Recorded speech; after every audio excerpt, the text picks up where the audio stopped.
सुना है कभी पर कैपिटा इनकम? किसी ने सुना है क्या? अरे सुना होगा ना रे तुम लोगों ने। ट्वेल्थ में इतना बोर हो गए हो क्या ये चैप्टर से? सच सच यस बताना, सर। बोर हो गए हो क्या तुम लोग ये चैप्टर से? नहीं सर। क्या झूठ बोलते रहे तुम लोग, नहीं बोर हुए? नहीं बोर थोड़ा हुए? हुआ सर। नहीं बोर हुए तो बहुत अच्छी बात है हाँ।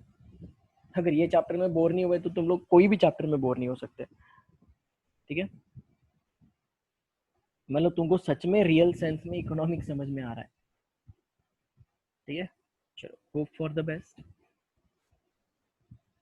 यस, मैं बात कर, सर यस पूछो।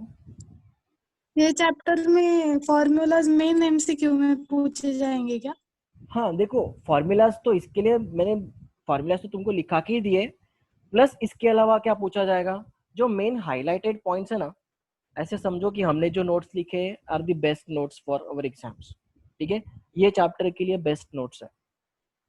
जितना भी हम अभी आपके पास जितना भी मटेरियल अवेलेबल है नोट्स का, ठीक है?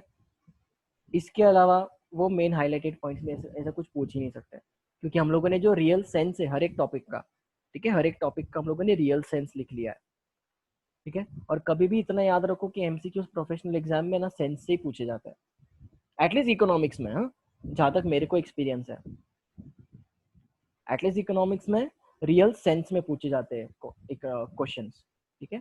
तो आपको कंसेप्चुअल क्लैरिटी होना बहुत जरूरी है, ये क्यों है, ठीक है? ये क्यों है, ये होना बहुत जरूरी है, ठीक है? फॉर्मूलेस तो ऑब्वियसली आ सकते हैं, ठीक है? एक मार्क का भी फॉर्मूला आ रहा है तो भी उस एक मार्क्स के लिए हम लोगों को पढ़ना पड़ेगा। तुमको समझ में आ रहा है क्या? उस एक मार्क्स के लिए हम लोगों को ये पढ़ना पड़ेगा, ठीक है? Yes sir. यस, पर कैपिटा इनकम एकदम सिंपल सी बात है, total national income, that is a real national income, ठीक है, divided by the total population, correct? मतलब क्या, नेशनल पर कैपिटा इनकम का मतलब क्या होता है? फॉर एग्जांपल, हमारी एक फैमिली है, ठीक है? फैमिली है, फैमिली में 5 लोग कमाते हैं, ठीक है?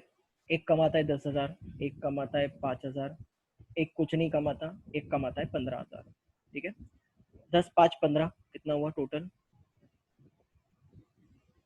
30,000, ठीक है? ऑब्वियसली इस साल में कमा रहे हैं तो इसको इंडेक्स की जरूरत नहीं है, ठीक है? इस साल में कमा रहे हैं तो इसके इंडेक्स की जरूरत नहीं है। सो करंट प्राइजेस पे इसको वैल्यू किया है ऑलरेडी 30,000। तो फैमिली में टोटल 8 मेंबर्स है, ठीक है? कितने टोटल? 8 मेंबर्स है, ठीक है? इनकम कौन से साल की है? 2020 की है, ओके? मेंबर्स कौन से साल में? जिंदा मेंबर्स, हाँ, जिंदा मेंबर्स 2020 के। तो therefore the total income, अगर हम लोगों को एक बंदे की इनकम अगर ऑन एन एवरेज निकालनी होगी कि हाँ अगर एक बंदा कमाता तो कितना कमाता, ठीक है? तो कैसे करेंगे हम लोग? Total income divided by total population of the country at the period of time, at that period of time, ठीक है? 30,000 डिवाइडेड बाय 8, फिर हम लोगों को क्या मिल जाएगा? Per capita. सिंपल सी बात है, कोई कॉम्प्लेक्स चीज नहीं है, ठीक है? इतना समझ में आया तुम लोगों को व्हाट इज अ पर कैपिटा इनकम? Yes sir. ठीक है, सिंपल सी बात। देखो, per capita income for 2018 will be equal to national income for 2018 upon population of 2018, okay? Similarly for the purpose of arriving at a real per capita income, तो क्या आएगा? Real national income, ठीक है? The concept enables us to know the average income and the standard of living of the people in the country, okay? But it is not very reliable because in every country, due to unequal distribution of national income, a major portion of it goes to the richer section of the society, and thus income received by the common man is lower than the per capita income. मतलब आप ये बोल रहे हो कि अनिल अंबानी जितना कमाता है, क्योंकि वो भी एक पर कैपिटा में आएगा ना, आ रहा है क्या समझ में?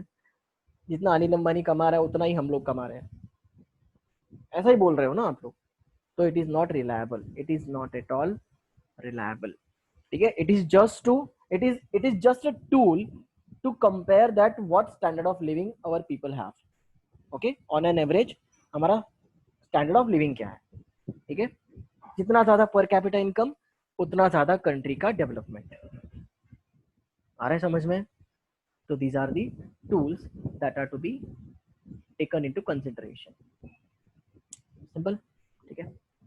मैं चाहता हूं कि ना मैं वो कल पढ़ाऊं आपको, ठीक है, आज नहीं पढ़ाते।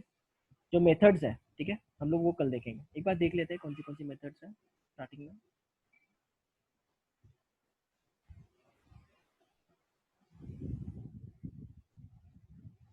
यस, कि हम लोगों ने इतना पूरा बड़बड़ किया है, ठीक है, सो ऐसी कौन सी मेथड्स है कि नेशनल इनकम उससे कैलकुलेट हो सकता है, ठीक है। प्रोडक्ट मेथड, ठीक है, income method and expenditure method, ठीक है। अच्छा, मैं चाहता हूँ तो कि आप है ना इसको होमवर्क में पढ़ के आओ, ठीक है, इसको होमवर्क में पढ़ के आओ। और यस, इसको फिलहाल तो आप पढ़ के आओ, फिर मैं आगे का बताऊंगा, ठीक है। इसको फिलहाल आप पढ़ के आओ, ठीक है।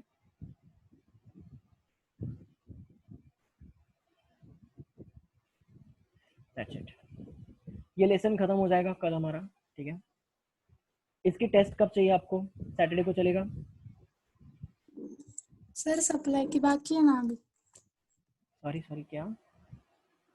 सप्लाई की सप्लाई की टेस्ट टेस्ट बाकी है बाकी ना? है, करेक्ट करेक्ट, सप्लाई की टेस्ट बाकी है, वो इस सैटरडे को हो जाएगी सप्लाई की टेस्ट। ओके, सप्लाई की टेस्ट इस ओके सैटरडे को हो जाएगी, फिर नेक्स्ट वीक में अपन हम ये नेशनल इनकम की टेस्ट ले लेंगे। ओके, तब तक आप लोग क्या करोगे, इस संडे को रिवाइज भी कर लोगे, ठीक है, नोट्स भी अच्छे से प्रिपेयर कर लोगे, क्या क्या डाउट्स है वो भी क्लियर हो जाएंगे, उसके बाद तुम लोग रेडी हो सकते हो टेस्ट के लिए। ओके, और कुछ आपको जो पूछना है अब? हाँ, और अपना करंट अफेयर है आज 4 o'clock, यस सर 4 to 5। और कुछ किसी को पूछना हो तो पूछ सकते हैं। Recording stop.